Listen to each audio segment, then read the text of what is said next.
Chapitre 1, la façade parfaite. Reed Garrison avait bâti sa vie comme il avait bâti son empire du bâtiment, avec précision, dévouement et un souci du détail implacable. À 35 ans, il imposait le respect dans la petite ville de Millbrook, dans le Montana, où son entreprise avait construit la moitié des bâtiments encore debout aujourd'hui. Ses mains calleuses racontaient l'histoire d'un homme parti de rien, commençant comme journalier à 16 ans après que son père ait abandonné la famille. La maison des Garrison, rue Maple, paraissait parfaite de l'extérieur. Une maison coloniale à 2 étages avec des palissades blanches, des jardins entretenus et 2 voitures de luxe garées dans l'allée. À l'intérieur, Amy, l'épouse de Reed, accomplissait sa routine matinale avec une efficacité éprouvée, préparant le petit déjeuner pendant que leur fille de 4 ans, Sophie, jouait à la poupée dans le salon. Amy Garrison, dite née Phillips, avait été la perle rare de la ville, la reine du bal, la meilleure élève de l'école et la fille du président de la banque. Son mariage avec Reed, 7 ans plus tôt, avait suscité l'étonnement de l'élite de Millbrook, mais le succès de Reed avait progressivement gagné leur acceptation réticente. Les cheveux blonds d'Amy étaient toujours parfaitement coiffés, son maquillage impeccable et son sourire radieux sous les yeux des autres. « Papa, regarde !» Sophie courut vers Reed, serrant contre elle un dessin au crayon de leur famille. Dans l'œuvre innocente de l'enfant, les 3 personnages se tenaient main dans la main sous un arc-en-ciel. Reed s'agenouilla, ses yeux gris acier s'adoucissant en examinant la création de sa fille. « C'est magnifique, princesse. Tu t'améliores de jour en jour. Je vais l'offrir à Madame Henderson à l'école, annonça fièrement Sophie. Amy leva à peine les yeux de son téléphone pour répondre. C'est gentil, ma chérie. Reed, n'oublie pas que j'ai un cours de lecture ce soir. Reed hocha la tête, même si quelque chose dans le ton d'Amy le frappa de surprise. Elle avait eu beaucoup de réunions de lecture ces derniers temps, rentrant souvent après minuit avec une légère odeur de vin et quelque chose d'autre qu'il n'arrivait pas à identifier. Après le petit déjeuner, Reed regarda depuis son camion Amy déposer Sophie à l'école élémentaire Millbrook. Sa fille sautilla vers le bâtiment, son sac à dos rebondissant à chaque pas. Amy resta dans sa voiture plusieurs minutes après la disparition de Sophie, tapant frénétiquement sur son téléphone avec une expression que Reed n'avait jamais vue auparavant, un mélange d'excitation et de plaisir coupable. Le chantier de Reed bourdonnait d'activité à son arrivée. Son contremaître, Danny Torres, s'approcha avec les rapports de la journée. Danny travaillait pour Reed depuis 8 ans, ayant débuté comme manœuvre, comme Reed lui-même. Là où Reed était calculateur et méthodique, Danny était impulsif et impétueux, mais sa loyauté était absolue. « Patron, nous avons un problème avec le projet Morrison, » dit Danny. Son visage buriné se creusa d'inquiétude. Les électriciens sont en retard, et Madame Morrison menace de retenir le paiement. Reed examina les documents avec sa minutie habituelle. Appelez Mike Patterson. S'il ne peut pas respecter notre calendrier, nous trouverons quelqu'un qui le pourra. Je n'accepte pas les excuses. Cette philosophie avait fait le succès de Reed, mais elle lui avait aussi valu des ennemis. En affaires, il était connu pour son impitoyabilité. Les entrepreneurs qu'il avait déçus une fois n'avaient jamais de seconde chance. Il avait toujours pensé que les relations personnelles devaient fonctionner selon les mêmes principes. Vers midi, le téléphone de Reed vibra, accompagné d'un SMS d'Amy. Sophie avait eu un petit accident à l'école. Rien de grave, je suis juste passé la chercher plus tôt. Elle va bien. Reed appela immédiatement l'école pour prendre des nouvelles de sa fille. La secrétaire, Madame Rodriguez, parut surprise par son appel. « Oh, Monsieur Garrison, je pensais que vous le saviez. Votre femme est venue chercher Sophie il y a environ 1 heure. L'infirmière a dit qu'elle avait fait une chute dans la cour de récréation. De quel genre de chute s'agissait-il » La voix de Reed était si aiguë que plusieurs ouvriers à proximité s'arrêtèrent pour regarder. « Je ne suis pas sur des détails. Vous devriez peut-être parler à l'infirmière Bennett quand vous viendrez chercher les affaires de Sophie demain. » Reed essaya d'appeler Amy, mais elle tomba directement sur la messagerie. Il quitta aussitôt le chantier, l'esprit agité par l'inquiétude et par un autre sentiment, un soupçon tenace qui s'était renforcé ces dernières semaines. La maison était étrangement silencieuse lorsque Reed arriva. Il trouva Amy dans la cuisine, l'air inhabituellement agité, tandis qu'elle nettoyait la vaisselle qui semblait déjà propre. « Où est Sophie » demanda-t-il. La main d'Amy tremblait légèrement lorsqu'elle posa une assiette. « Elle fait la sieste. La pauvre était épuisée après sa chute. » Reed monta les escaliers 2 par 2 et trouva Sophie recroquevillée dans son lit avec son éléphant en peluche préféré. Son bras gauche était enveloppé d'un bandage de fortune, et un petit bleu sur son front lui fit serrer la mâchoire, la protégeant. « Princesse » murmura-t-il en la secouant doucement pour la réveiller. « Raconte à papa ce qui s'est passé à l'école. » Les yeux bleus de Sophie, si semblables aux siens, s'emplirent de confusion et de peur. Maman lui avait dit de ne pas en parler. Elle disait que ça mettrait les gens en colère. « Tu peux tout me dire, ma chérie. Papa ne te fâchera pas. » Je n'étais pas sur la balançoire, papa. J'étais dans la salle de bain quand les grands sont entrés. Ils m'ont poussé par terre et ont ri quand j'ai pleuré. Reed sentit une sensation de froid et de dureté s'installer dans sa poitrine. Sophie ne lui avait jamais menti auparavant, et son histoire contredisait directement ce qu'Amy lui avait dit, à lui et à l'école. Plus troublant encore était l'ordre donné par Amy à Sophie de rester silencieux. Un détail qui fit hurler la sonnette d'alarme dans l'esprit de Reed. Ce soir-là, Amy prétendit que son club de lecture avait été annulé et resta à la maison, mais elle resta scotchée à son téléphone pendant tout le dîner. Lorsque Reed tenta d'évoquer la blessure de Sophie, les réponses d'Amy furent évasives et contradictoires. Les enfants tombent tout le temps, Reed. Tu exagères. Elle dit qu'elle n'était pas sur les balançoires. Le visage d'Amy rougit. Les enfants de 4 ans sont confus. Elle avait probablement oublié. Mais Reed savait que sa fille et Sophie n'oubliaient pas ce genre de détails. En bordant Sophie ce soir-là, elle murmura quelque chose qui allait le hanter pendant des jours. « Papa, pourquoi maman va-t-elle chez oncle Tyler quand elle dit qu'elle va au club de lecture ?» Le sang de Reed se glaça. Tyler. Manque ? Reed considérait attentivement sa réponse, équilibrant l'honnêteté avec les besoins émotionnels de sa fille. « Je pense que maman t'aime, princesse. Mais parfois, les gens font des choix qui signifient qu'ils ne peuvent plus faire partie de notre famille.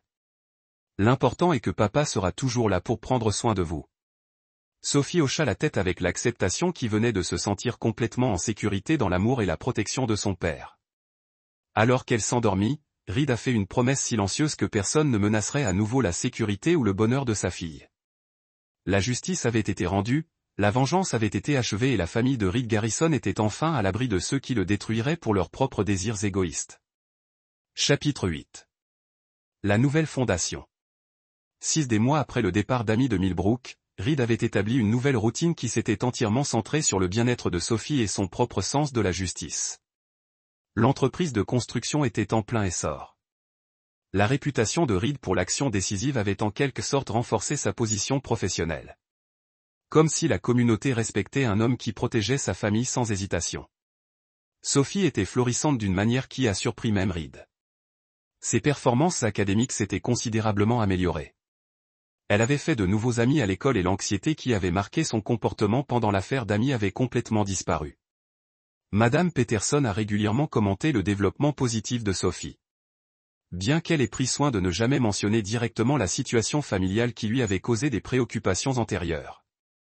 Le niveau de lecture de Sophie a considérablement progressé. Madame Peterson a rapporté lors d'une conférence sur les parents. Elle est plus confiante, plus engagée et ne montre aucun signe de la détresse émotionnelle qui nous a inquiétés plus tôt cette année.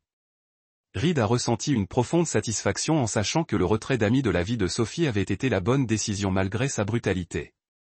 Les enfants avaient besoin de stabilité, d'honnêteté et de protection. Qualité Amy s'était avérée incapable de fournir. La transformation dans Reed's la propre vie était tout aussi importante. Sans le stress constant de la tromperie d'Amy et de l'énergie requise pour sa vengeance, Reed s'est retrouvé plus concentré, plus efficace et paradoxalement plus contenu qu'il ne l'avait été depuis des années. Il avait découvert que la justice, lorsqu'elle était correctement exécutée, apportait une paix que le pardon ne pouvait jamais. Danny Torres était devenu plus qu'un simple contremaître. Il était devenu le plus proche confident de Reed et le principal gardien de la sécurité familiale. Danny a compris que la protection de Sophie était la priorité la plus élevée et avait établi des réseaux informels à Millbrook pour surveiller les menaces potentielles. « Boss, j'ai entendu qu'Amy a essayé de contacter l'école la semaine dernière. » Danny a rapporté lors de l'un de leurs briefings de sécurité réguliers. Madame Rodriguez l'a fermé immédiatement. Dit que toute communication devait passer par vous ou votre avocat. Reed hocha la tête avec approbation. La coopération de l'école dans le maintien de la protection de Sophie était essentielle et leur compréhension du niveau de menace d'Amy est restée absolue. La position sociale de Reed à Millbrook avait également évolué de manière inattendue. Plutôt que d'être ostracisé pour son traitement sévère d'Amy, il avait acquis du respect en tant qu'homme qui protégeait sa famille sans compromis. D'autres pères de la communauté semblaient le considérer comme quelqu'un qui avait géré la situation difficile avec une détermination appropriée. Dans la quincaillerie, la banque et divers événements communautaires, Reed a remarqué une différence subtile avec les hommes qui ont reconnu qu'il n'était pas quelqu'un à traverser. Cette réputation a servi de protection supplémentaire à Sophie. Quiconque envisage des menaces contre la famille de Reed Garrison a compris que les conséquences seraient graves et permanentes. Les aspects financiers de la vie de Reed s'étaient également considérablement améliorés. Sans les goûts chers et les dépenses secrètes d'Amy pour sa liaison, les bénéfices des affaires de la construction de Reed étaient entièrement les siens. Il avait créé un fonds universitaire substantiel pour Sophie et envisageait d'étendre son entreprise dans les comtés voisins. Mais le changement le plus important de Reed a été sa relation avec Sophie. Sans la manipulation d'Amy et le stress de la tromperie conjugale, Reed pourrait se concentrer entièrement sur le fait d'être le père que Sophie méritait. Ils ont développé des rituels. Les crêpes du samedi matin, l'heure du storage du soir, les week-ends pour explorer la nature sauvage du Montana qui a construit une base de confiance et d'amour qui ne pourrait jamais être ébranlée. La mère de papa Tommy a dit que ses parents obtenaient divorcer. Sophie a mentionné un soir pendant le dîner. Est-ce ce qui nous est arrivé? Reed a soigneusement choisi ses paroles, en maintenant l'honnêteté qui était essentielle à leur relation. Parfois, les parents ne peuvent plus vivre ensemble parce qu'ils veulent des choses différentes. Maman voulait quelque chose qui n'était pas bon pour notre famille, alors maintenant c'est juste toi et moi. Êtes-vous triste de partir, maman? Reed a sérieusement examiné cette question. Je suis triste que maman ait fait des choix qui vous blessent, mais je ne suis pas triste que ces choix aient des conséquences. La chose la plus importante est de vous garder en sécurité et heureux. Sophie hocha la tête avec la sagesse que les enfants affichent souvent lorsqu'ils donnent des réponses honnêtes à des questions difficiles. J'aime que ce soit juste nous, papa. C'est plus sûr. Reed ressentit une vague d'amour protectrice. Si intense, c'était presque douloureux. La compréhension instinctive de Sophie que leur situation actuelle était plus sûre que leur structure familiale précédente a confirmé que la justice dure de Reed avait été nécessaire. À l'approche de l'hiver, Reed a reçu des nouvelles inattendues de Leah Cross. L'enquêteur privé a appelé avec des informations sur Amy et Tyler qui façonneraient la compréhension de Reed de sa vengeance efficacité. Amy est maintenant dans l'Oregon, travaillant dans un magasin de détail et vivant dans un studio. Leah a rapporté qu'elle avait tenté de contacter plusieurs avocats pour contester l'arrangement de garde, mais personne ne prendra son cas une fois qu'ils auront examiné les preuves. Et Tyler S a eu beaucoup plus de mal après l'incident de Denver. Il a déménagé à Phoenix, mais les forfaits d'information que j'ai envoyés à son employeur et son complexe d'appartements ont forcé une autre relocalisation. Il est actuellement à Atlanta, vit dans une maison de transition et travaille à temps partiel dans un centre d'appel. Reed a ressenti une satisfaction en sachant que les deux trahisons vivaient avec des conséquences permanentes pour leur choix. La vie confortable d'Amy en tant que fille d'un banquier était terminée pour toujours, et le modèle prédateur de Tyler avait été complètement perturbé. Une indication que l'un ou l'autre pourrait tenter de contacter Sophie. Amy est trop brisée financièrement et émotionnellement pour monter tout type de contestation judiciaire. Tyler s'est concentré sur la survie de base pour réfléchir à la vengeance. Votre message a été reçu haut et fort par les deux. La justice de Reed avait été complète et durable. Les deux trahisons ont compris que leurs choix ont eu des conséquences permanentes et n'ont plus jamais risqué à nouveau face à la colère de Reed Garrison. Ce soir-là, Reed et Sophie ont travaillé ensemble sur un puzzle mettant en vedette la faune du Montana. Alors qu'ils triaient des pièces et construisaient l'image ensemble, Reed réfléchit à la quantité de vie de leur vie sans l'influence toxique d'Amy. Papa, quand je serai grand, pourrais-je faire la différence entre les bonnes personnes et les mauvaises personnes? Demanda Sophie, étudiant une pièce de puzzle en forme de pic de montagne. Reed s'arrêta, reconnaissant l'importance profonde de sa réponse. Les bonnes personnes disent la vérité, tiennent leurs promesses et mettent la famille en premier. Les mauvaises personnes mentent pour obtenir ce qu'elles veulent, briser leurs promesses quand c'est pratique et se mettre devant les gens qui les aiment. Comment savez-vous avec certitude? Vous regardez ce que font les gens, pas ce qu'ils disent. Les actions des bonnes personnes correspondent à leurs paroles. Les actions des mauvaises personnes vous montrent qui ils sont vraiment. Sophie hocha la tête sérieusement, traitant cette sagesse qui la protégerait tout au long de sa vie.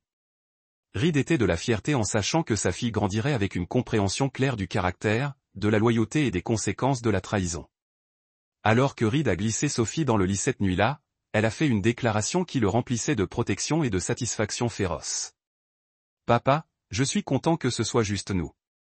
Je me sens en sécurité quand c'est juste nous. » Reed embrassa le front de sa fille et faisait une promesse silencieuse qu'elle ressentirait toujours cette sécurité, que personne ne menacerait à nouveau leur unité familiale, et que quiconque a essayé serait confronté à la même justice impitoyable qui avait détruit Amy et Tyler. Et n'hésitez pas à détruire quiconque a mis en danger sa famille. La petite enfance ne connaissait qu'une vie de stabilité, d'honnêteté et de protection absolue de son père. Les attentes originales de Reed. Sa réputation de normes sans compromis et d'action décisive avait attiré des clients dans toute la région.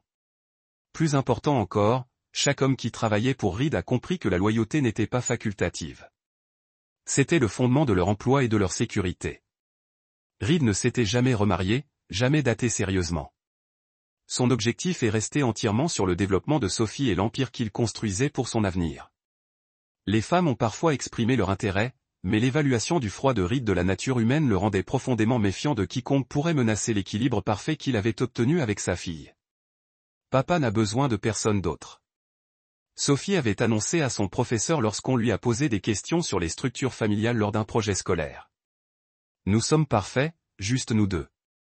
Madame Peterson avait partagé ce commentaire avec Reed lors d'une conférence sur les parents, notant la confiance et la sécurité remarquables que Sophie a affichées par rapport aux enfants de maisons instables. Sophie ne montre aucun signe de sentiment de privation par l'absence d'une figure mère. Madame Peterson a rapporté qu'elle était académiquement avancée, socialement ajustée et émotionnellement mûre pour son âge. Quoi que vous fassiez, Monsieur Garrison, cela fonctionne magnifiquement.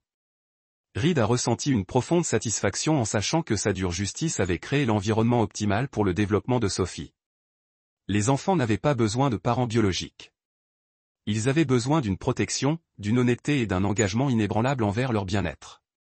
Par un froid matin de février, Reed a reçu un appel qui testerait sa résolution une dernière fois. Amy était en jeu, sa voix creuse et désespérée d'une manière qui indiquait que son exil avait été encore plus dévastateur que Reed ne l'avait prévu. Reed, s'il vous plaît. Je te supplie. Laissez-moi voir Sophie une seule fois. Je suis malade et je n'ai peut-être pas beaucoup plus de temps pour faire les choses.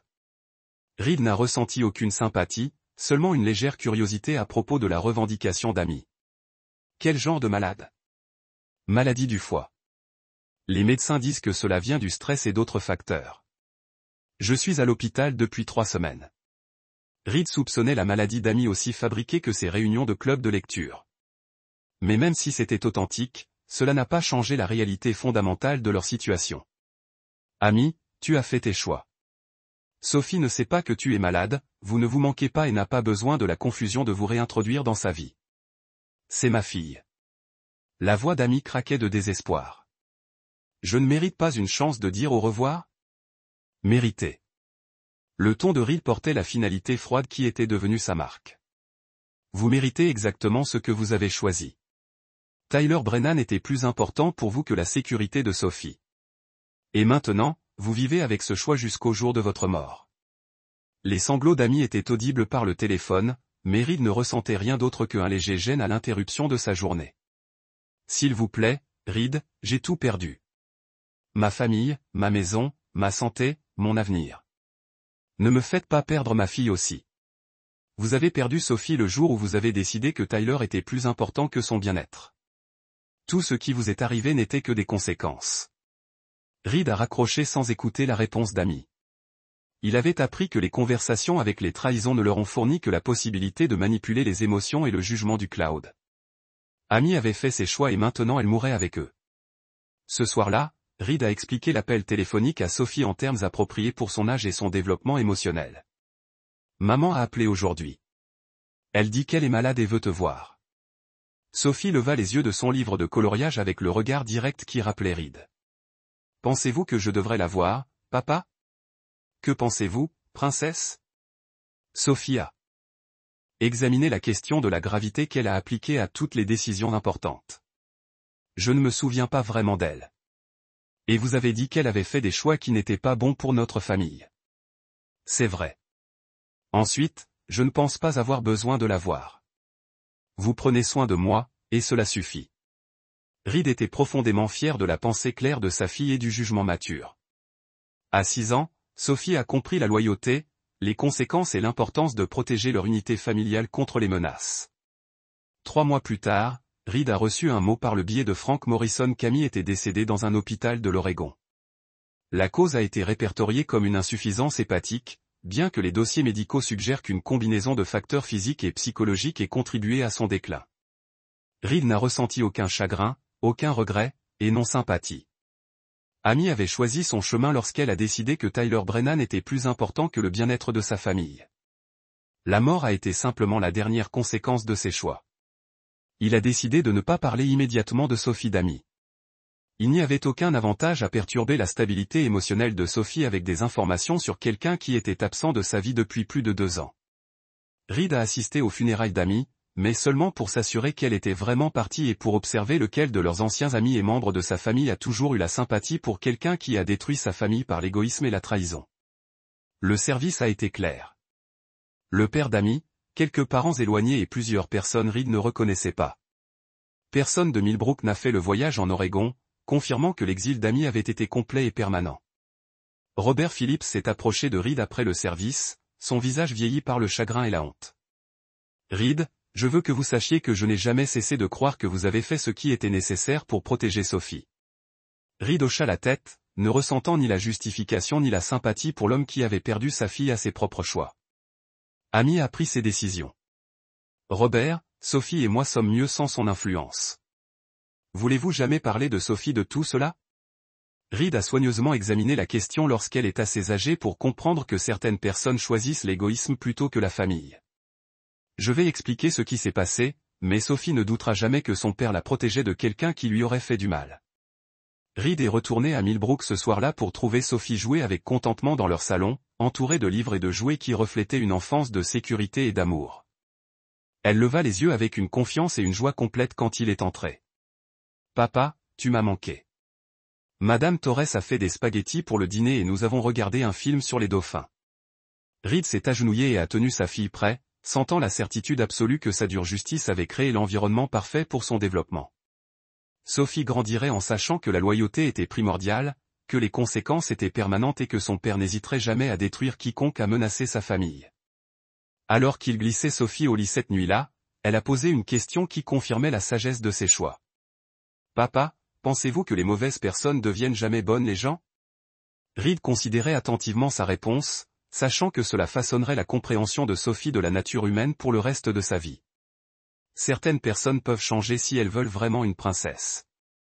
Mais les gens qui trahissent leur famille, qui mettent des étrangers devant leurs enfants, qui mentent et manipulent pour obtenir ce qu'ils veulent, ces gens ne changent pas. Ils s'améliorent pour se cacher qui ils sont vraiment. Sophie hocha la tête de satisfaction. C'est pourquoi c'est bien que ce soit juste nous. Nous n'avons pas à nous soucier des mauvaises personnes qui nuisent à notre famille. C'est vrai, princesse. Papa vous protégera toujours des gens qui pourraient vous blesser, peu importe qui ils sont ou ce qu'ils veulent. Alors que Sophie s'endormit, Reed s'est fait une dernière promesse pour lui-même et à sa fille. Personne ne menacerait à nouveau sa famille. Quiconque a essayé serait confronté à la même justice impitoyable qui avait détruit Amy et Tyler, quelle que soit sa relation avec Sophie ou ses bonnes intentions. Reed Garrison avait appris que la miséricorde était la faiblesse, le pardon était la folie et que la protection absolue nécessitait une impitoyabilité absolue. Sa fille grandissait en sécurité, sécurisée, et certain que l'amour de son père est venu avec des promesses incassables et des conséquences impitoyables pour ceux qui le menaceraient. La leçon était terminée. La justice était définitive et leur famille était à jamais protégée par la volonté de Reed de détruire quiconque a mis en danger ce qui importait le plus. C'est là que notre histoire touche à sa fin. Brennan était l'ancien petit ami d'Amy au lycée, récemment divorcé, et certainement pas quelqu'un avec qui Amy avait mentionné avoir été en contact. Pourtant, Sophie parlait de lui avec la familiarité désinvolte d'un enfant qui y est allé plusieurs fois. Comme Amy. Alors qu'il dormait à ses côtés cette nuit-là, Reed fixait le plafond, convaincu que sa vie parfaite reposait sur des mensonges. Demain, il se mettrait à la recherche de la vérité. Et lorsqu'il la trouverait, car il trouvait toujours ce qu'il cherchait, les conséquences seraient inimaginables pour Amy. Reed Garrison n'avait jamais pardonné la trahison. En affaires, il détruisait les concurrents qui cherchaient à le surclasser. Avec ses employés, une promesse non tenue signifiait un licenciement définitif. Les mêmes principes s'appliqueraient à son mariage, mais les conséquences seraient bien plus graves. Amy s'agitait à ses côtés, murmurant dans son sommeil quelque chose qui ressemblait au nom d'un autre homme. Les poings de Reed se serrèrent tandis qu'il commençait à planifier son enquête. Il rassemblerait des preuves, comprendrait toute l'ampleur de sa tromperie, puis ferait payer Amy et Tyler Brennan leur trahison d'une manière qu'ils n'oublieraient jamais.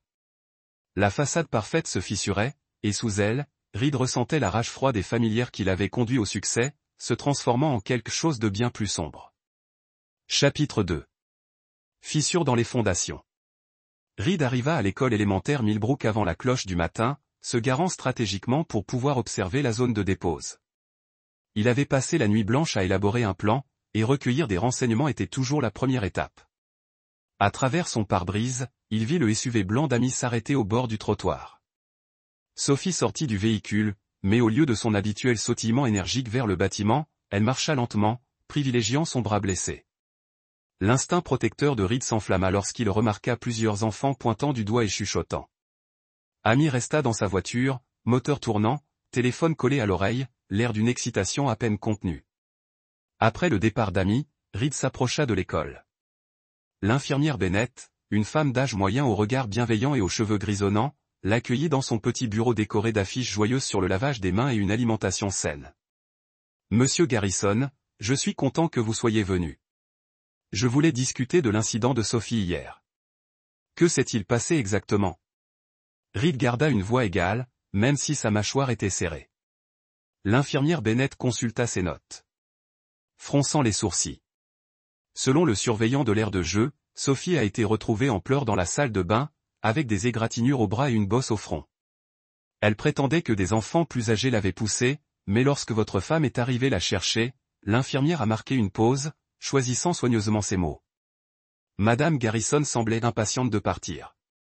Elle a insisté sur le fait que Sophie était tombée des balançoires, même si Sophie était catégorique sur le fait que ce n'était pas ce qui s'était passé. Les soupçons de Reed se sont transformés en certitude.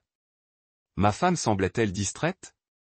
Elle consultait constamment son téléphone et semblait agitée lorsque je lui ai suggéré de documenter l'incident correctement.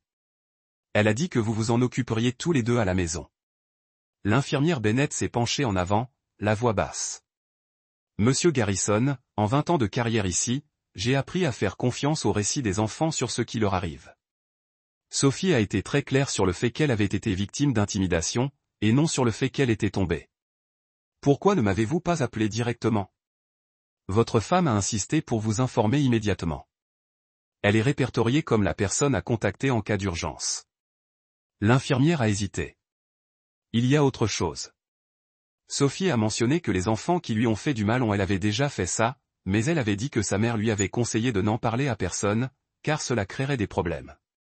Reed sentit la rage froide et familière monter en lui. Amy ne trahissait pas seulement leur mariage. Elle mettait activement leur fille en danger pour maintenir sa tromperie. Après avoir quitté l'école, Reed se rendit sur son chantier, mais il avait l'esprit ailleurs. Il appela son avocat, Frank Morrison, un sexagénaire au regard perçant qui gérait les contrats commerciaux de Reed depuis des années. Frank, j'ai besoin de conseils sur une affaire personnelle. Hypothétiquement, si quelqu'un voulait enquêter sur un adultère potentiel, quelle serait la meilleure approche ? La voix de Frank exprimait la prudence d'un homme qui a vu trop de divorces difficiles. Hypothétiquement, il faudrait des preuves documentées, des photos, des relevés financiers, des verrous de communication. Le Montana est un État où le divorce est sans faute, mais les accords de garde peuvent être influencés par des preuves de négligence ou de mise en danger. Et si on engageait un enquêteur ? Je connais quelqu'un de fiable. Leah Cross, ancienne du FBI, dirige maintenant un cabinet d'enquêteurs privés à Billings. Elle est chère, mais minutieuse. Reed y l'appela immédiatement. Lilac Cross avait une voix grave et la réputation de dévoiler des secrets que l'on croyait enfouis à jamais. Ils convinrent de se rencontrer le lendemain. Cet après-midi-là, Reed mit en œuvre la première phase de son enquête. Il installa un logiciel de localisation sur l'ordinateur familial et plaça un petit GPS dans la voiture d'Amy pendant qu'elle prenait sa douche.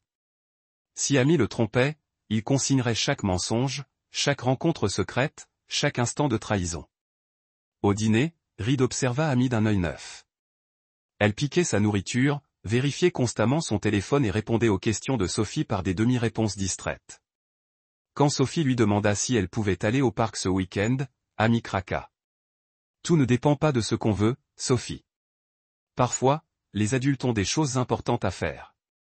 Reed intervint avant que Sophie ne se mette à pleurer. On ira au parc, princesse. Papa promet. Amy lui lança un regard irrité. Ne fais pas de promesses que tu ne peux pas tenir, Reed. Tu travailles tous les week-ends. Mes priorités changent, répondit Reed, son ton contenant un avertissement subtil qu'Amy était trop égocentrique pour saisir.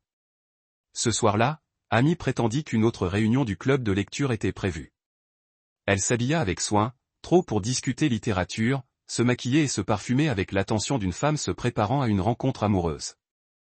Ne reste pas debout, dit-elle en évitant le regard de Reed. Ces discussions peuvent se prolonger jusqu'à tard. Après le départ d'Amy, Reed alluma son ordinateur portable et observa le signal du traceur GPS se déplacer sur la carte numérique de Millbrook. Au lieu de se diriger vers le centre-ville où le club de lecture était censé se réunir, Amy se rendit directement dans le quartier résidentiel près du lac, plus précisément sur Deer Creek Road, où vivait Tyler Brennan. Reed avait fait ses recherches sur Tyler pendant les longues heures blanches de la nuit précédente. Tyler Brennan, 33 ans, travaillait comme kinésithérapeute au centre médical régional. Récemment divorcé après que sa femme eut découvert qu'il avait eu des liaisons depuis leur mariage. Un homme qui séduisait les femmes mariées, se nourrissant de l'excitation des relations interdites. À travers ses jumelles, Reed observa le SUV d'Amy se garer dans l'allée de Tyler. La maison était isolée, entourée d'arbres, le voisin le plus proche à environ 6 km, idéal pour réunion secrète. Le téléphone de Reed vibra, un SMS d'Amy lui parvint. Le club de lecture est génial ce soir. On discute d'orgueil et préjugés. Je ne rentrerai probablement pas avant minuit. Ce mensonge désinvolte déchaîna une nouvelle vague de fureur chez Reed. Il photographia le SMS, puis la voiture d'Amy dans l'allée de Tyler, notant l'heure sur son appareil. La preuve, c'était le pouvoir, et le pouvoir déterminerait l'issue de cette guerre. Alors que Reed rentrait chez lui, son esprit travaillait déjà à la phase suivante de son plan. Révéler la liaison serait facile, mais mettre fin à son mariage ne suffirait pas. Amy et Tyler avaient mis sa fille en danger, menti à plusieurs reprises et n'avaient manifesté aucun remords pour leur trahison. Ils méritent des conséquences qui iraient bien au-delà d'un divorce. De retour chez lui, Reed prit des nouvelles de Sophie, qui dormait paisiblement, son bras bandé blotti contre son éléphant en peluche. La confiance innocente de sa fille en lui était absolue, et il ne manquerait pas de la protéger, même si cela impliquait de la protéger de sa propre mère. Reed passa là le reste de la soirée fut consacré à des recherches sur le passé, les antécédents professionnels et les relations sociales de Tyler Brennan. Chaque personne avait des vulnérabilités, des points faibles que quelqu'un d'assez patient et impitoyable pouvait exploiter. Le dossier de divorce de Tyler révélait des dettes de jeu, une tendance à la violence sous l'effet de l'alcool et des plaintes répétées de collègues féminines. Amy rentra chez elle à minuit 47, empestant le vin et l'eau de Cologne d'un autre homme. Elle se déplaçait silencieusement dans la maison, mais Reed était réveillé, immobile dans leur lit lorsqu'elle se glissa à ses côtés. Ses cheveux étaient en bataille, son maquillage maculé, et elle se tenait avec la satisfaction coupable d'une femme qui croyait s'en tirer impunément. Tandis qu'Amy s'endormait, Reed fit une promesse silencieuse à sa fille et à lui-même, il rassemblerait toutes les preuves, comprendrait chaque aspect de leur tromperie, puis il détruirait Amy et Tyler si complètement qu'il servirait d'avertissement à quiconque envisagerait de trahir Reed Garrison.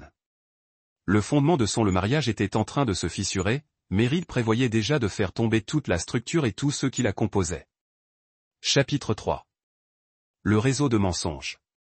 Reed rencontra Lila Cross dans un café de Billings, à 1 heure de route de Millbrook.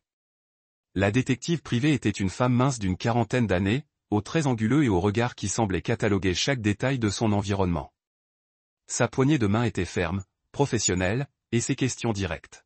« Depuis combien de temps soupçonnez-vous cette liaison » demanda Leia en sortant un enregistreur numérique. « 3 jours. Mais les signes se multiplient depuis des mois. Nuit tardive, absence inexpliquée, appel téléphonique secret. » Reed glissa un dossier sur la table. « J'ai documenté ce que je pouvais, mais j'ai besoin d'une confirmation professionnelle et d'une image complète de leur relation. » Leia examina les preuves préliminaires de Reed, les données de localisation GPS, les photos et la chronologie des mensonges d'Amy. Son expression resta neutre, mais Reed perçut une lueur d'approbation dans ses yeux. Vous avez fait du bon travail pour un amateur. La plupart des gens laissent leurs émotions obscurcir leur jugement, mais vous? Elle réfléchissait comme une enquêtrice. Elle se renversa dans son fauteuil. Je peux avoir des preuves définitives en une semaine, mais mes services sont coûteux. Surveillance, vérification des antécédents, surveillance électronique. Une enquête approfondie coûte environ 5000 livres sterling. L'argent n'est pas un problème. Je veux tout. Leurs enregistrements de communication, leurs habitudes de rencontre, depuis combien de temps cela dure et si d'autres personnes sont impliquées. D'autres personnes? La voix de Reed se durcit. Ma fille a mentionné ses multiples visites chez Tyler. Si Amy y a emmené Sophie pendant ses aventures, cela change tout. Le visage d'Hila s'assombrit. La mise en danger d'enfants est une accusation grave. Si nous pouvons le prouver, cela aura un impact significatif sur la procédure de garde. Je ne suis pas intéressé par une procédure de garde, dit Reed doucement. Je veux la garde complète, et je veux qu'ils comprennent tous les deux que me trahir a des conséquences qu'ils n'oublieront jamais. Quelque chose dans le ton de Reed poussa Leia à l'observer plus attentivement. Monsieur Garrison, je dois être clair sur mes limites. Je rassemble des preuves, documente les faits et fournis des preuves légalement recevables. Je ne participe à aucune vengeance ni à quoi que ce soit qui puisse transgresser les limites de la légalité. Je comprends parfaitement. Je veux juste la vérité. Après avoir quitté la réunion avec Leia, Reed s'est rendu sur son chantier où Danny Torres se disputait avec un fournisseur au sujet de matériaux en retard. L'arrivée de Reed a immédiatement changé la donne. Le ton exigeant du fournisseur s'est transformé en excuse lorsqu'il a reconnu Reed. Problème, a demandé Reed à Danny après le départ du fournisseur. Toujours les mêmes promesses, on ne peut pas se justifier quand les choses tournent mal. Danny a craché par terre. Parfois, je me dis que le seul moyen d'obtenir le respect est de faire en sorte que les gens aient peur de vous décevoir. Reed a hoché la tête, plaçant le commentaire de Danny pour plus tard. Comment se passe ton emploi du temps du soir cette semaine? Plutôt libre. Sarah travaille tard à l'hôpital, donc je suis libre jusqu'à minuit la plupart des soirs. Bien. J'aurais peut-être besoin d'aide pour un projet personnel. En privé. La loyauté de Dee envers Reed était absolue.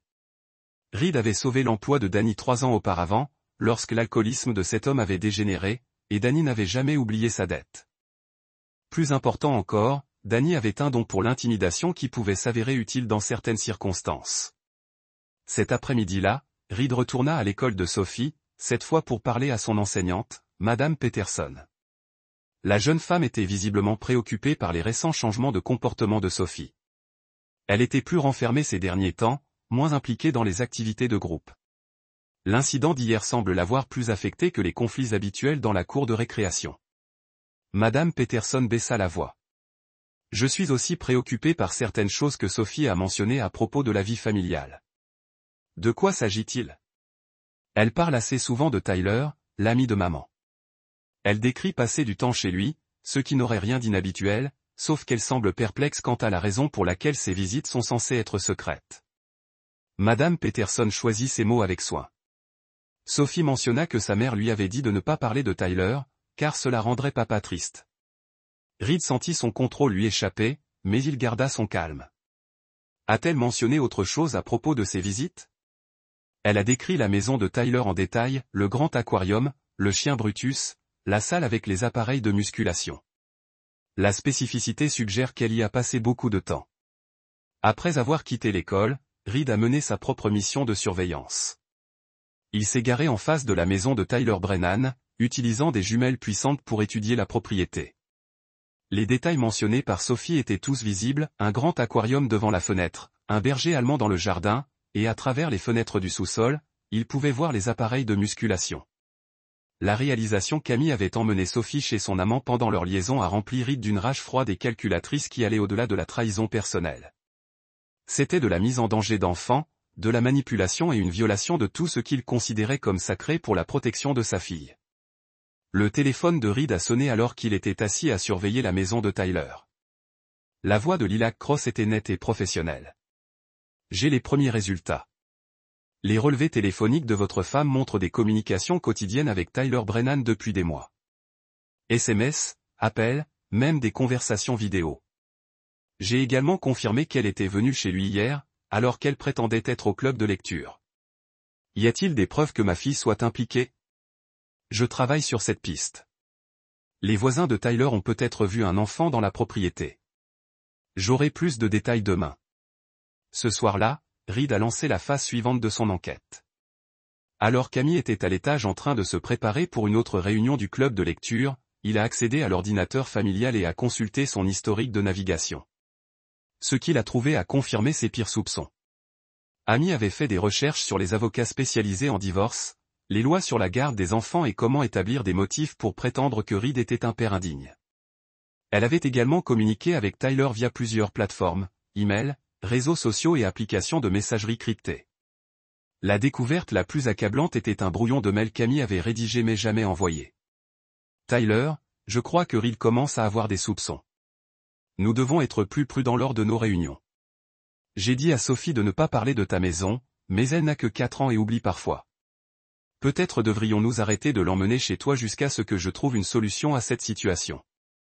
Je t'aime et j'ai hâte qu'on puisse être ensemble pour toujours. Encore quelques mois à faire semblant et on aura tout ce qu'on veut. Reed photographia l'email, le versa dans son dossier de preuves qui s'accumulait, et sentit une vague de froid et de désespoir s'installer dans sa poitrine. Amy ne trahissait pas seulement leur mariage. Elle prévoyait de détruire sa relation avec sa fille dans le cadre de son projet de refaire sa vie avec Tyler. Quand Amy descendit, élégamment habillée pour un autre club de lecture, Reed l'attendait dans le salon avec un verre de vin et son ordinateur portable. « Passe une excellente soirée à discuter littérature, dit-il d'un ton parfaitement aimable. Amy s'arrêta à la porte, scrutant son visage avec une lassitude soudaine. « Tu as l'air différent ce soir. Je réfléchis juste à quel point notre relation a changé ces derniers temps. C'est incroyable comme on peut vivre ensemble pendant des années sans vraiment se connaître. » La main d'Amy trembla légèrement lorsqu'elle attrapa la poignée de la porte. « Je devrais y aller. Le groupe m'attend. » « Bien sûr. Je ne voudrais pas décevoir tes amis. » Après le départ d'Amy, Reed appela Danny Torres. « J'ai besoin de ce service dont nous avons discuté. Êtes-vous disponible pour une mission de surveillance? » « Absolument, patron. De quoi avez-vous besoin? » « Je veux que vous suiviez ma femme ce soir. N'intervenez pas, observez et documentez. J'ai besoin de savoir exactement ce qu'elle fait et combien de temps elle reste là. » La voix de Dean n'exprimait aucun jugement, seulement de la loyauté. Considérez cela comme fait. Alors que Reed bordait Sophie ce soir-là, sa fille posa la question qui déterminerait l'ampleur finale de sa vengeance. « Papa, quand maman et Tyler se marieront, est-ce que je vivrai encore avec toi? » Reed sentit ses dernières réserves se briser. « Que as-tu dit, princesse? » Maman a dit qu'un jour, elle et Tyler se marieraient peut-être, et que j'aurais alors 2 papas. Mais je veux seulement que tu sois mon papa. Reed serrait sa fille contre lui, son esprit calculant déjà la destruction totale d'Amy et Tyler Brennan. Ils avaient impliqué une enfant innocente dans leur tromperie, implanté dans sa tête des idées sur des structures familiales qui n'existeraient jamais et n'avaient montré aucune considération pour les dommages psychologiques qu'ils infligeaient. Demain, Lilac Cross fournirait les dernières preuves dont il avait besoin. Reed commencerait alors la destruction systématique de 2 personnes qui avaient commis l'erreur fatale de trahir Reed Garrison et de menacer sa relation avec sa fille. Amy et Tyler pensaient jouer à un jeu de tromperie et de désir. Ils ignoraient qu'ils étaient déjà pris au piège de Reed, et chacun de leurs gestes ne faisait que resserrer le piège autour d'eux. Chapitre 4. Le chasseur devient la proie. Lacrosse arriva au bureau de construction de Reed avec un dossier complet qui allait tout changer. Les photos étaient accablantes. Amy et Tyler s'enlaçant sous son Porsche, s'embrassant passionnément dans sa voiture, et, plus bouleversant encore, les images de Sophie jouant dans le jardin de Tyler pendant que les adultes disparaissaient dans la maison pendant des heures. Pendant des mois, annonça Leia, étalant les preuves sur le bureau de Reed. La liaison avait commencé en janvier, peu après le prononcé du divorce de Tyler. Votre femme est venue chez lui au moins 3 fois par semaine, souvent avec votre fille. Reed étudiait chaque photographie avec l'attention méthodique qu'il portait au plan de construction. Qu'en était-il de leur communication? Des centaines de messages de plus en plus intimes et axés sur la planification. Ils ont parlé de mariage, d'emménagement ensemble, et Tyler a recherché des offres d'emploi dans d'autres États. Leia a sorti un épais dossier. Mais voici le point intéressant. Tyler Brennan a l'habitude de cibler les femmes mariées avec enfants. La demande de divorce de son ex-femme mentionne des relations suspectes avec au moins 2 autres mères de l'école de leur fille. Il a déjà fait ça. C'est son habitude. Séduire les femmes mariées, créer une dépendance affective, puis les encourager à quitter leur mari. Habituellement, il se désintéresse dès que les femmes deviennent disponibles, mais votre femme semble différente. Les communications suggèrent une véritable planification d'un avenir commun. Reed a assimilé cette information tout en calculant les implications. Tyler n'était pas seulement un prédateur opportuniste. C'était un destructeur de famille en série. Et Amy était son dernier projet en date. Et ce n'est pas tout. Leia a continué. J'ai documenté plusieurs cas où votre femme a menti aux responsables de l'école en disant qu'elle était venue chercher Sophie plus tôt, l'emmenant chez Tyler pendant les heures de cours. Les dossiers scolaires font état de 18 absences inexpliquées au cours des 4 derniers mois. Reed serra les dents. Le développement scolaire et social de Sophie était sacrifié à la liaison d'Amy. Quel genre d'exposition juridique cela crée-t-il? Mise en danger d'enfants, interférence avec la garde, négligence éducative. Un bon avocat pourrait plaider en faveur de visites supervisées uniquement. Leia observa l'expression de Reed. Mais vous ne pensez pas aux avocats, n'est-ce pas? Je pense à la justice. Cet après-midi-là, Reed s'est rendu au cabinet d'avocat de Frank Morrison, mais pas pour les conseils juridiques classiques que la plupart des hommes recherchent. Frank avait grandi dans les quartiers difficiles de Millbrook avant ses études de droit, et il comprenait que parfois la justice exigeait de la créativité. Légalement, vous les avez tous sous contrôle, a déclaré Frank après avoir examiné le témoignage d'Hila. Garde exclusive, protection alimentaire importante, et Amy aurait de la chance d'avoir des visites supervisées le week-end. Ce n'est pas suffisant. Frank se renversa dans son fauteuil, choisissant soigneusement ses mots. Reed, je te connais depuis 8 ans. Tu n'es pas homme à accepter des victoires partielles, mais quoi que tu fasses, il faut que ce soit intelligent. Les décisions émotionnelles entraînent des complications juridiques. Je ne suis pas émotif. Je suis stratégique.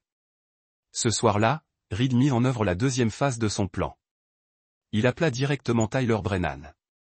Tyler, voici Reed Garrison, le mari d'Amy. Je pense qu'il faut qu'on parle. Le silence à l'autre bout du fil dura près de 10 secondes. Quand Tyler parla enfin, sa voix était tendue. Salut. De quoi veux-tu parler? Ma fille parle souvent de toi. Elle dit que tu as une belle maison, un aquarium intéressant. Je me disais qu'on devrait peut-être se voir, faire plus ample connaissance. Je ne pense pas que ce soit. Je veux dire, Amy n'en a pas parlé. Amy ne sait pas que j'appelle. C'est entre hommes. Le ton de Reed était parfaitement amical, presque conversationnel. Et demain soir?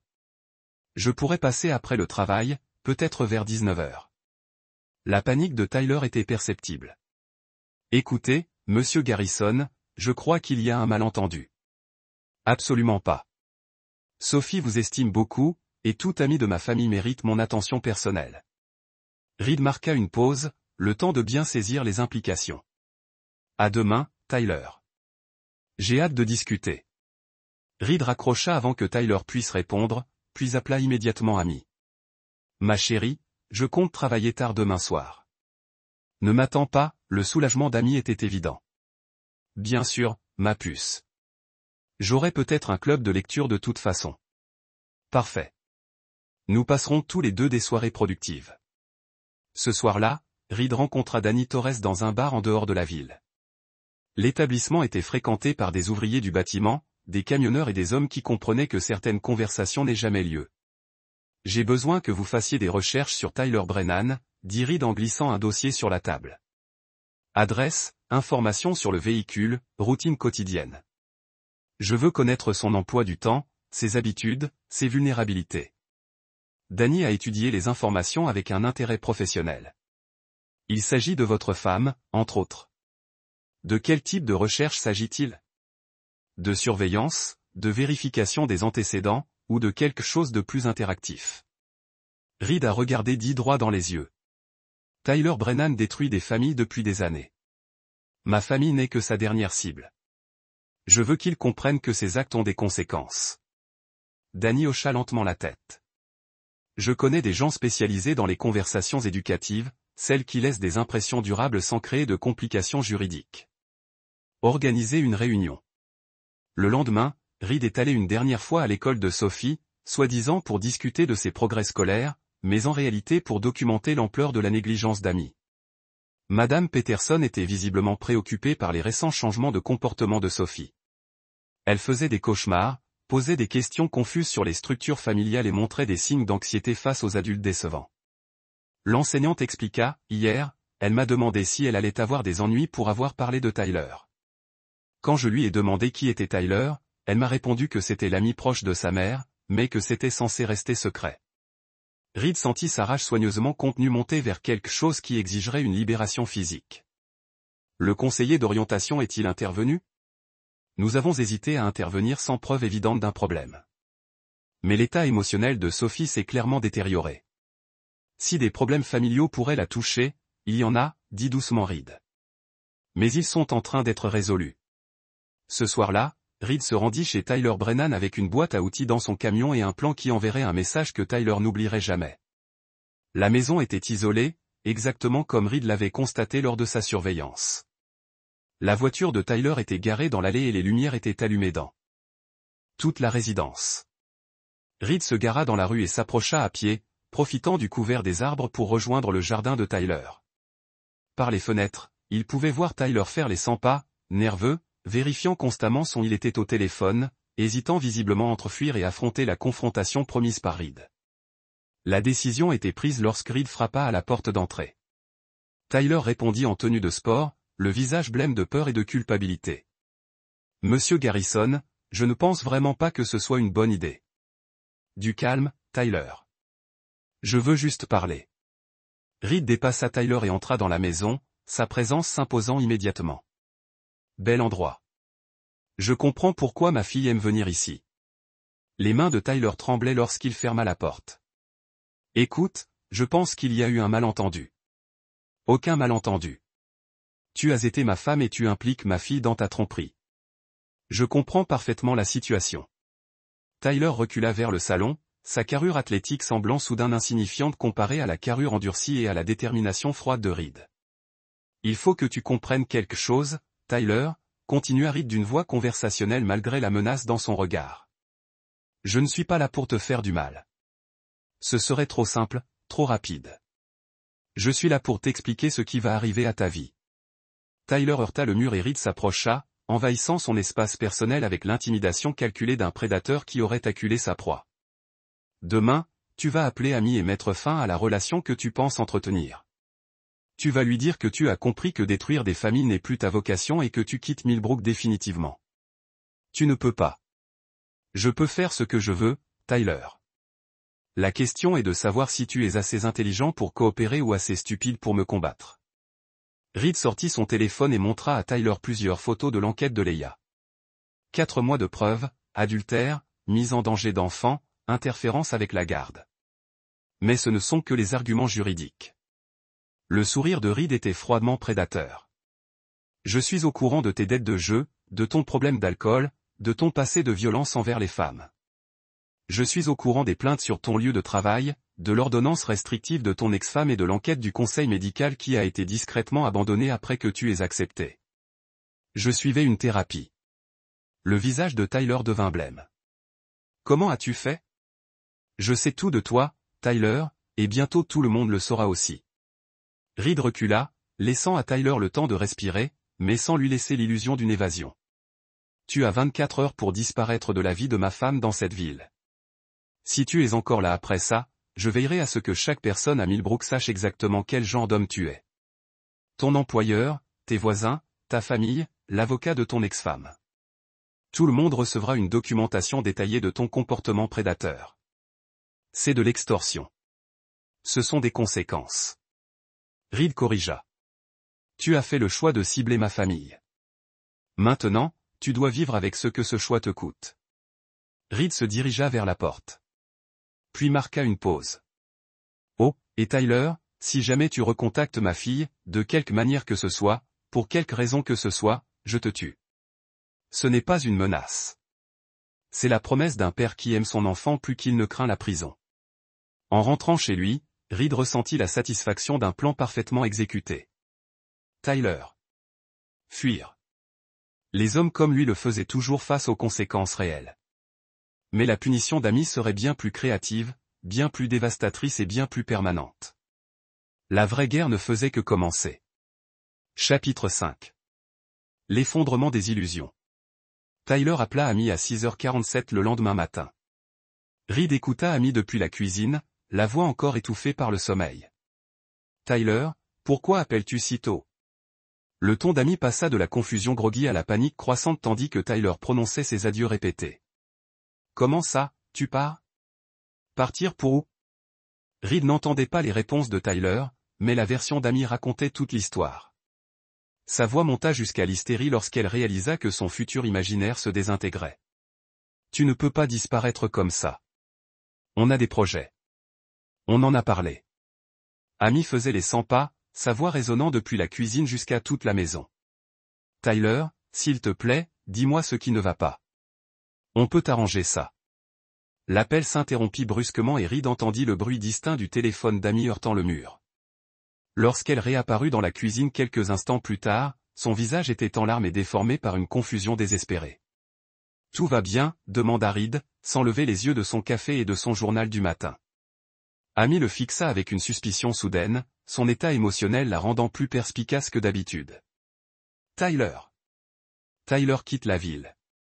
Il dit qu'il a besoin d'un nouveau départ. C'est malheureux. » Sophie semblait apprécier sa compagnie.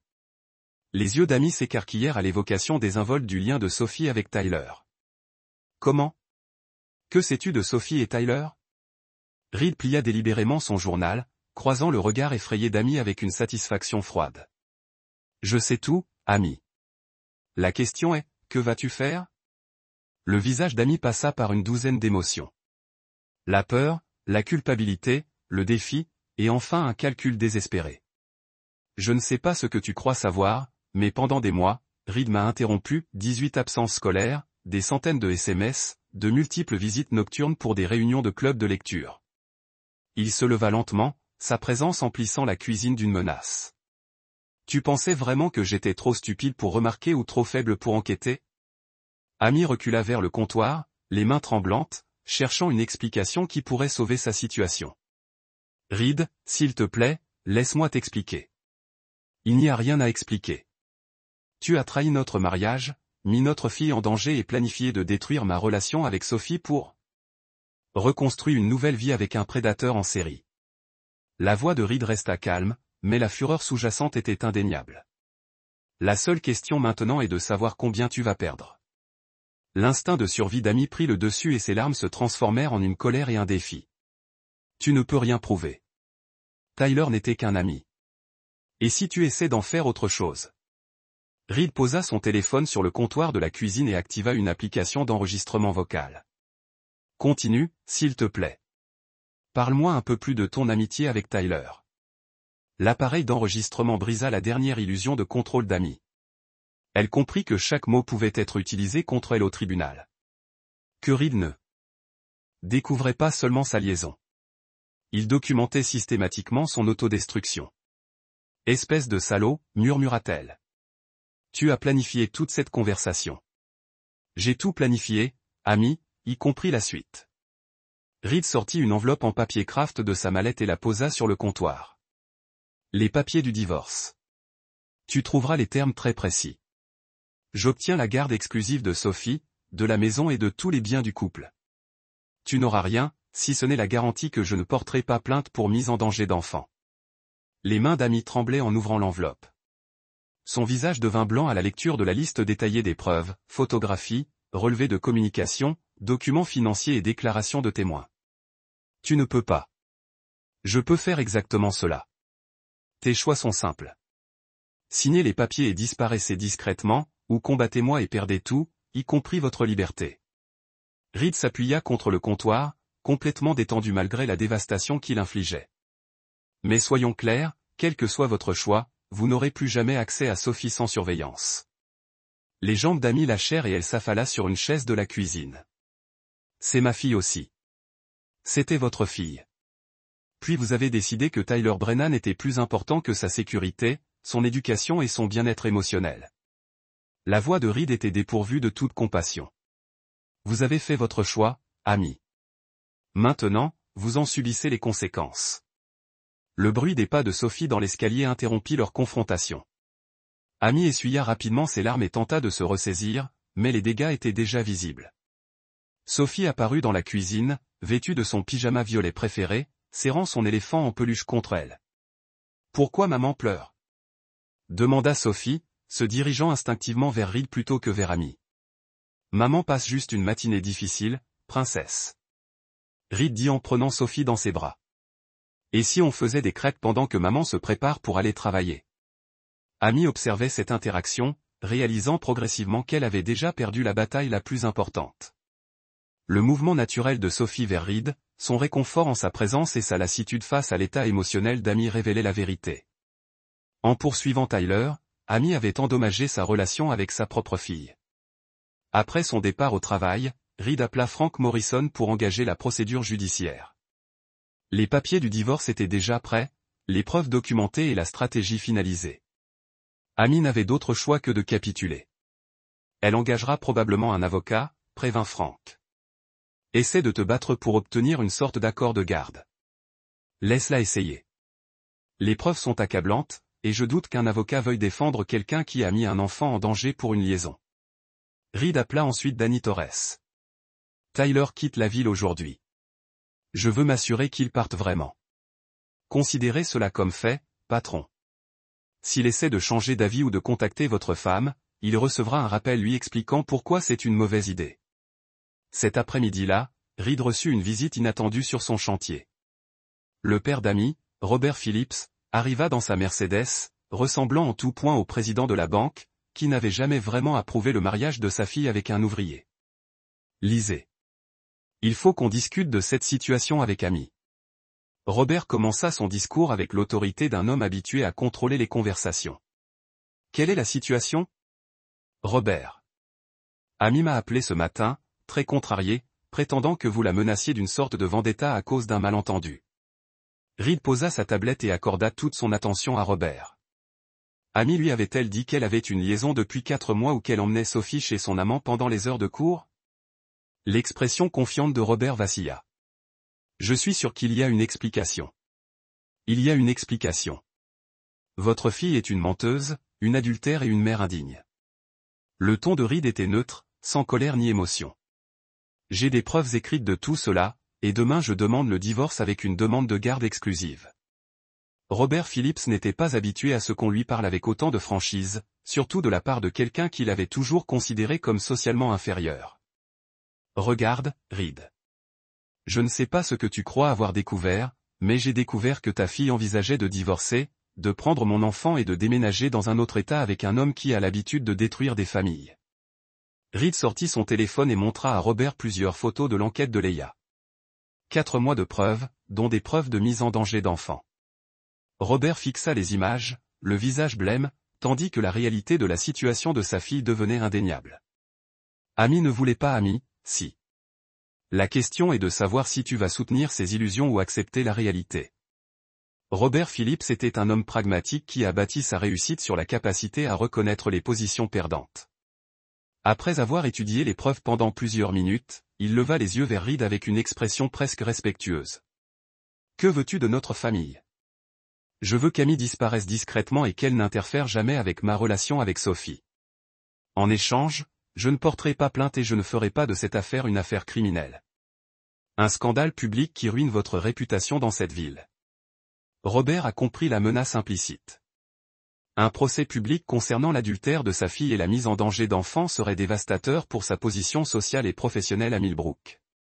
Vous me demandez de choisir entre ma fille et ma petite-fille. Je vous offre la possibilité de faire un choix judicieux. Amy a pris sa décision en privilégiant une relation sexuelle au bien-être de Sophie. Maintenant, tout le monde doit vivre avec les conséquences de ses choix. Ce soir-là, Amy est rentrée chez elle et a trouvé son père l'attendant dans le salon avec Reed. Les papiers du divorce étaient étalés sur la table basse, et l'expression de Robert lui en disait long. « Papa, s'il te plaît, dis-moi que tu es là pour m'aider, » dit Amy d'une voix faible et désespérée. Je suis là pour te convaincre de signer ces papiers, répondit doucement Robert. Tu as commis des erreurs irréparables, et combattre Reed ne fera qu'empirer les choses pour tout le monde. Amy regarda tour à tour les deux hommes, réalisant que son réseau de soutien s'était évaporé. Tyler avait disparu. Son père était du côté de Reed et elle n'avait plus aucun allié dans la bataille pour sa fille. Si je signe ceci, quand pourrai-je voir Sophie? La réponse de Reed fut rapide et définitive. Tu ne le feras pas. Des visites. Surveiller pourrait être possible un jour, mais seulement si tu prouves que le bien-être de Sophie est plus important pour toi que tes propres désirs. Amy signa les papiers, les larmes aux yeux. Sa signature mit fin légalement au mariage qui avait marqué sa vie d'adulte. Elle fit ses valises ce soir-là. Reed l'observait depuis la porte avec une satisfaction froide. « Où vas-tu aller » demanda-t-il. « Je ne sais pas » murmura Amy. Tyler est parti. Mon père a honte de moi, et je n'ai nulle part où aller. Tu aurais dû y penser avant de décider de trahir ta famille. Tandis qu'Amy portait ses valises jusqu'à sa voiture, Reed n'éprouvait ni compassion, ni regret, ni pitié. Elle avait mis sa fille en danger et trahi sa confiance. Et maintenant, elle allait apprendre que les actes ont des conséquences. Mais la vengeance de Reed était loin d'être complète.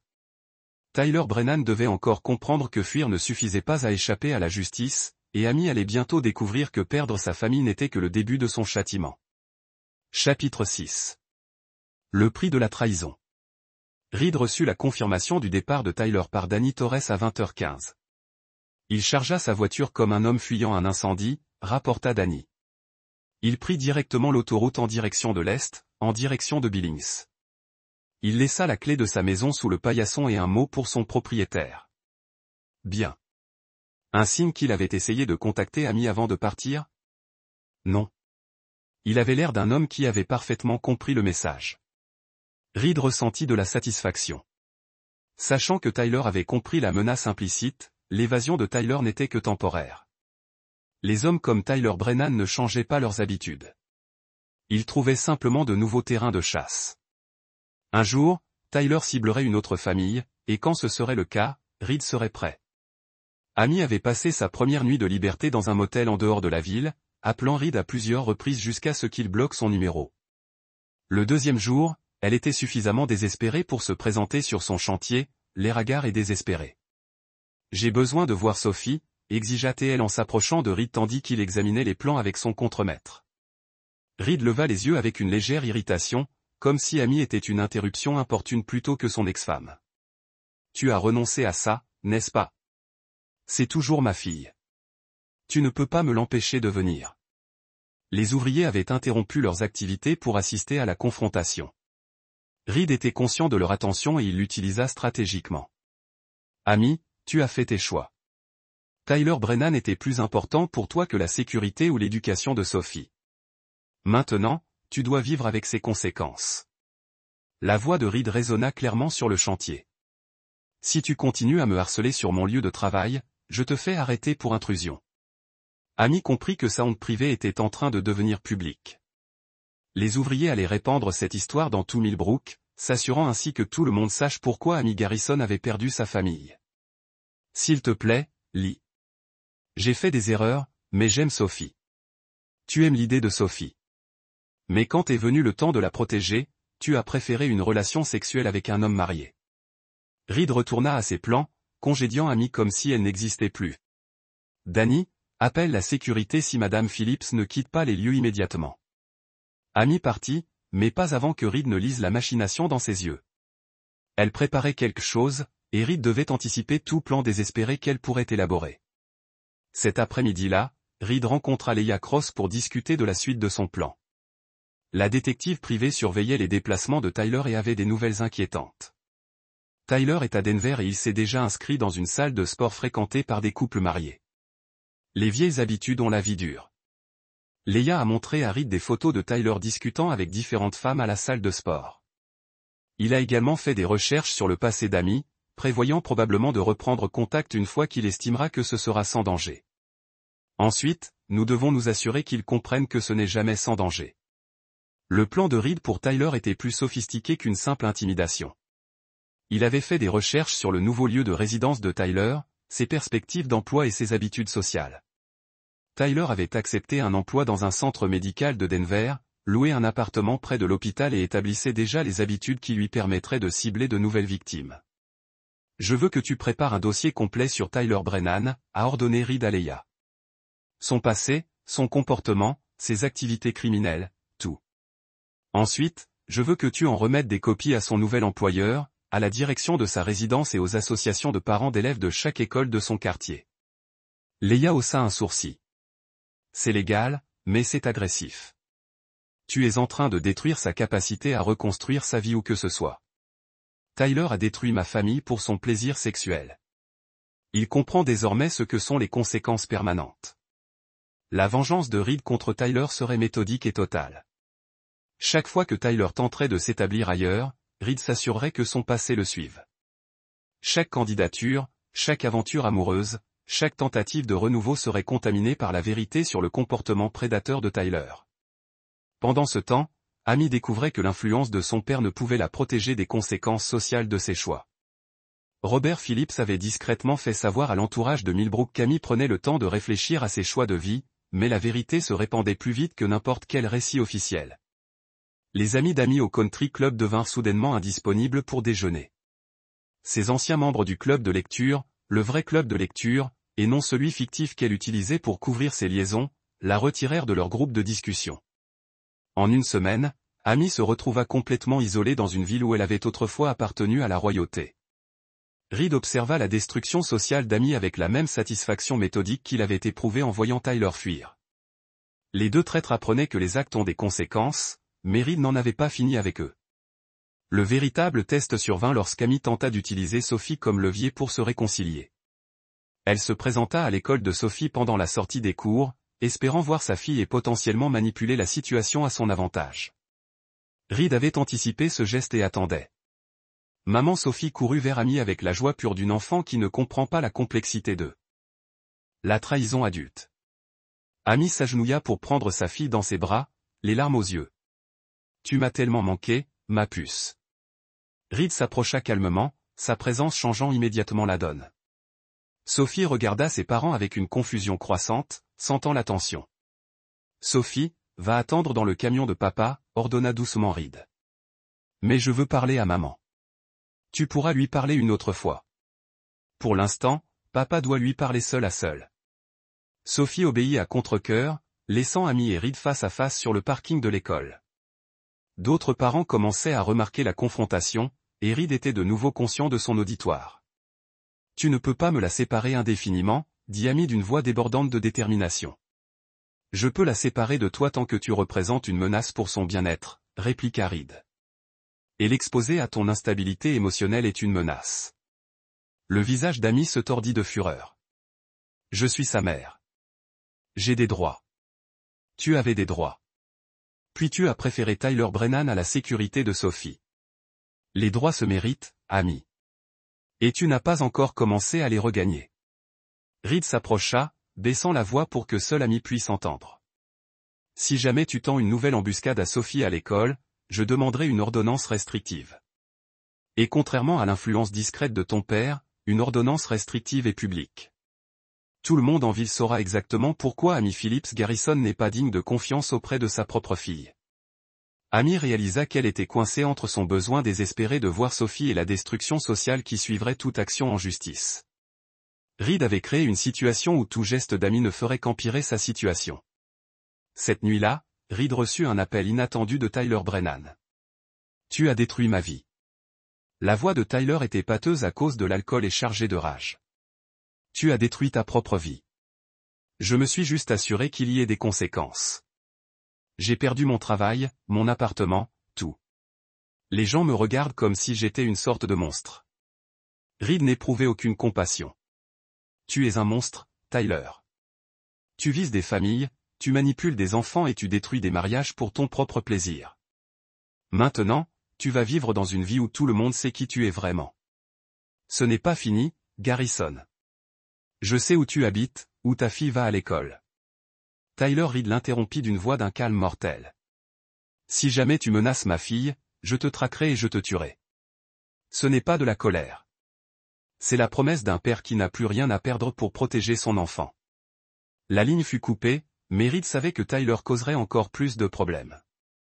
Les hommes désespérés font des choix désespérés, et la menace de Tyler suggérait qu'il avait dépassé le stade de la prise de décision rationnelle.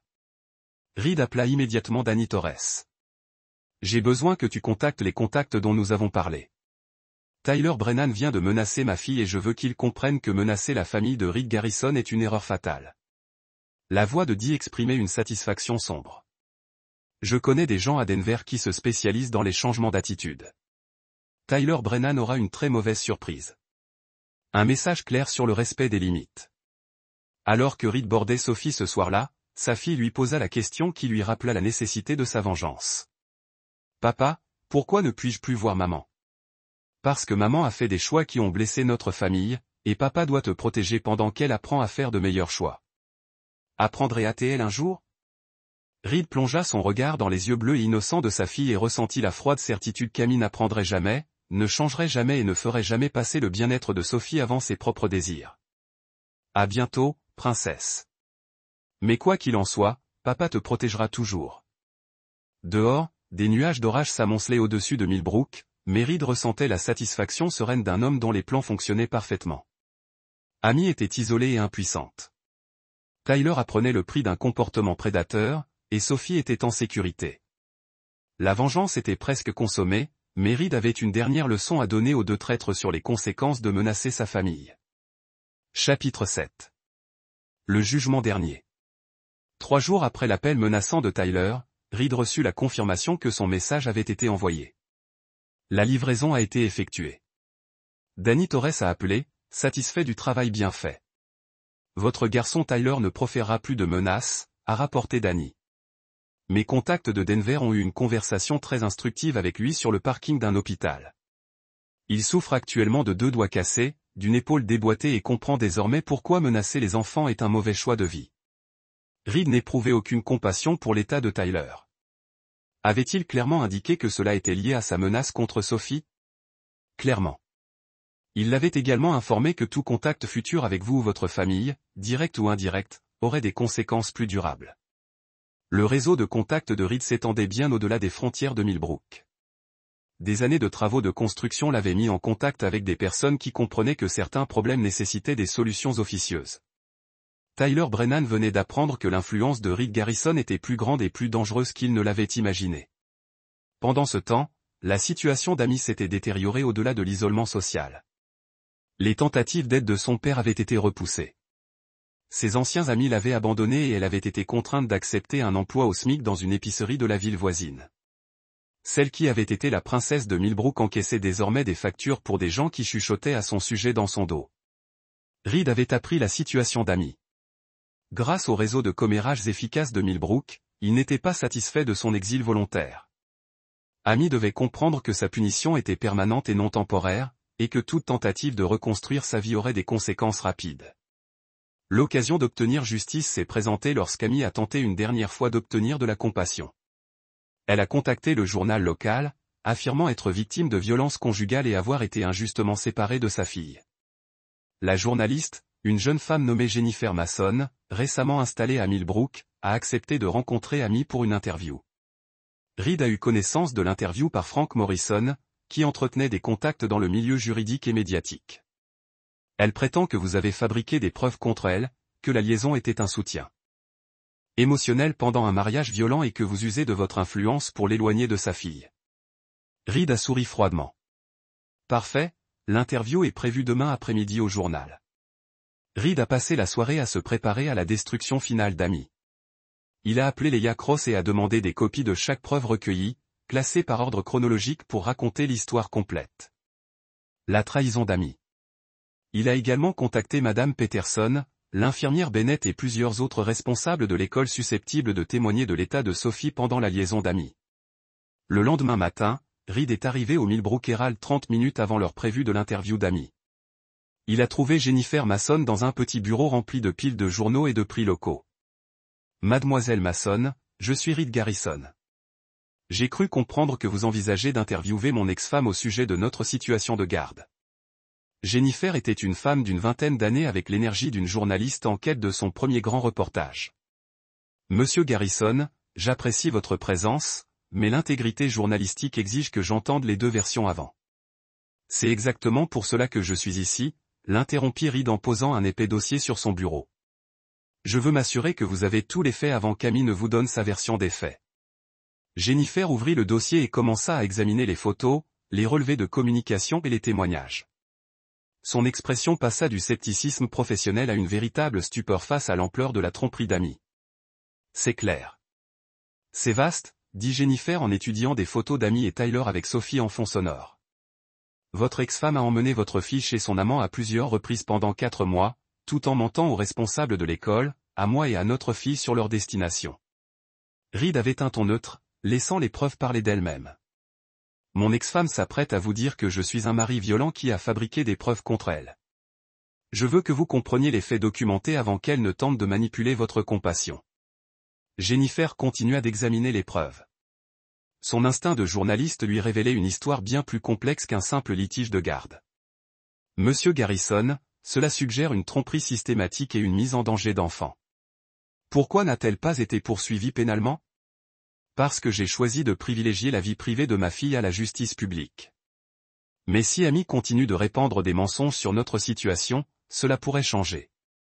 Lorsqu'Amy arriva pour son entretien 20 minutes plus tard, elle trouva Jennifer Mason armée d'une connaissance approfondie de son comportement réel. L'entretien s'est transformé en confrontation plutôt qu'en compassion. Plateforme. Madame Phillips, j'ai des documents montrant que vous avez retiré votre fille de l'école 18 fois en 4 mois pour l'emmener chez un autre homme. Comment réagissez-vous aux allégations de mise en danger d'enfants? Amy a blanchi en réalisant que sa dernière manœuvre s'était retournée contre elle. Ces documents disent, vous ne comprenez pas le contexte. J'ai également des copies de SMS échangés entre vous et Tyler Brennan, évoquant des projets de déménagement dans un autre État et des stratégies pour limiter les visites de votre mari à votre fille. Comment réconciliez-vous cela avec vos affirmations selon lesquelles vous vous battez pour vos droits parentaux? Amy a essayé de sauver l'interview, mais les questions de Jennifer sont devenues de plus en plus pointues et hostiles. En 30 minutes, Amy a fui le bureau des journaux en larmes. Sa tentative de sympathie publique ayant révélé la portée complète de sa tromperie à une autre communauté. Jennifer Mason n'a jamais publié l'histoire. Le comportement d'Amy ne servirait à rien et aurait fait défaut à un enfant innocent. Reed a reçu l'appel qu'il attendait. Il ne reste nulle part où aller. Vous avez exactement ce que vous avez choisi, Amy. Vous avez choisi Tyler sur votre famille. Réside sur la vérité et l'égoïsme sur le bien-être de Sophie. Maintenant, vous vivez avec ses choix. Je te supplie. Laissez-moi la voir une seule fois. Permettez-moi d'expliquer à Sophie pourquoi maman devait partir. La voix de Reed ne portait aucune trace de miséricorde. Sophie n'a pas besoin de vos explications. Elle a besoin de stabilité, d'honnêteté et de protection contre les personnes qui pourraient lui faire du mal. Vous avez prouvé que vous n'êtes pas capable de fournir aucune de ces choses. Que voulez-vous de moi? Que vous faudra-t-il pour me pardonner? Il n'y a pas de pardon, Amy. Il n'y a que justice. Vous avez trahi votre famille, mis en danger votre fille et n'a montré aucun remords jusqu'à ce que vous ayez fait face à des conséquences. Des gens comme vous ne changent pas. Ils s'améliorent pour cacher leur vraie nature. Les sanglots d'Amy étaient audibles par téléphone. Vous avez détruit toute ma vie. Vous avez détruit votre propre vie. Je me suis assuré qu'il y avait des conséquences pour vos choix. Reed a raccroché et a trouvé Sophie jouer souvent dans sa chambre, entourée de jouets et de livres dans un espace qui rayonnait de sécurité et d'amour. Sa fille a levé les yeux avec une confiance et une adoration complète. Papa, tu me liras une histoire? Bien sûr, princesse. Alors que Reed a lu à Sophie, il a ressenti la profonde satisfaction d'un père qui avait protégé son enfant contre les menaces, à la fois externes et internes. Amy ne serait plus jamais autorisée à blesser Sophie. Tyler avait appris le coup du comportement prédateur, et la communauté avait vu que Reed Garrison n'était pas un homme qui a toléré la trahison. 3 mois plus tard, Reed a appris qu'Amy avait quitté le Montana à la suite d'une opportunité d'emploi dans un autre État où sa réputation ne pouvait pas la suivre. Tyler Brennan avait également disparu de Denver, ayant apparemment appris que son modèle de ciblage des familles était venu avec des risques inacceptables. Reed n'a ressenti aucune satisfaction dans leur départ, seulement la certitude froide selon laquelle la justice avait été rendue. Il a protégé sa fille, punit ceux qui avaient trahi sa confiance et ont démontré à quiconque regardait que Reed Garrison n'était pas un homme qui a pardonné ou oublié ceux qui ont menacé sa famille. Sophie était prospérant dans sa nouvelle vie, ne montrant aucun signe de l'anxiété et de la confusion qui avait marqué son comportement pendant l'affaire d'Amy. Ses performances académiques s'étaient améliorées. Ses relations sociales étaient plus saines et sa stabilité émotionnelle reflétait la sécurité de savoir que son père la protégerait toujours. Alors que Reed cachait Sophie au lit ce soir-là, elle a posé une dernière question sur sa mère. « Papa, tu penses que maman me